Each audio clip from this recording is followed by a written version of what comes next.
This breed bit the hand of Hitler and lived to tell the tale. There was an order to destroy all of these dogs. Fortunately, the Bouvier breed survived. It's the Bouvier de Flandres. Yep, it's a fancy name, and this breed has kept up with some fancy company. President Reagan did have a Bouvier. Jackie O had one of these dogs as a child. Her maiden name, after all, was Bouvier. This breed has rubbed elbows with such Hollywood brass as Warren Beatty, Diane Keaton, and Goldie Hawn.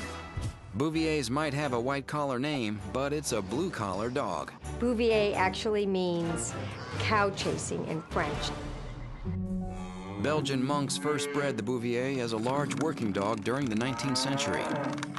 These dogs also proved to be useful on the battlefields during both World Wars, pulling ambulances and finding injured soldiers. Bouviers have a very strong work ethic.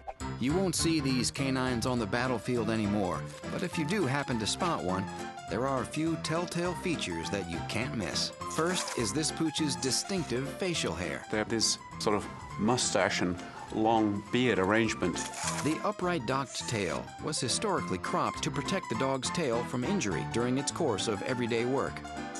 The Bouvier has a large body. It stands over 2 feet at the shoulder and weighs over 100 pounds. But it's that same body and working nature that has gotten some Bouviers into a little hot water. In 1985, a puppy named Lucky came to the Reagan White House.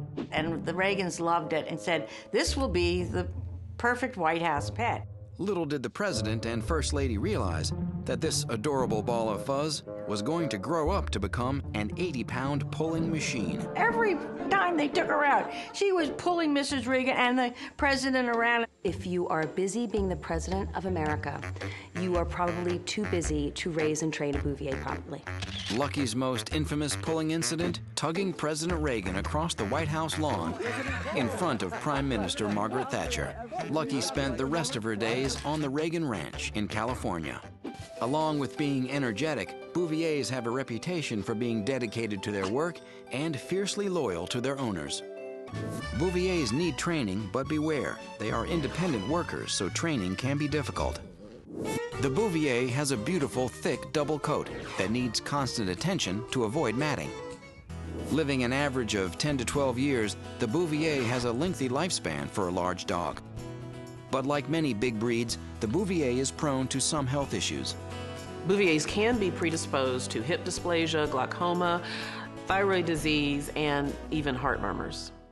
The Bouvier is a working dog with lots of energy, so apartment life is not an option.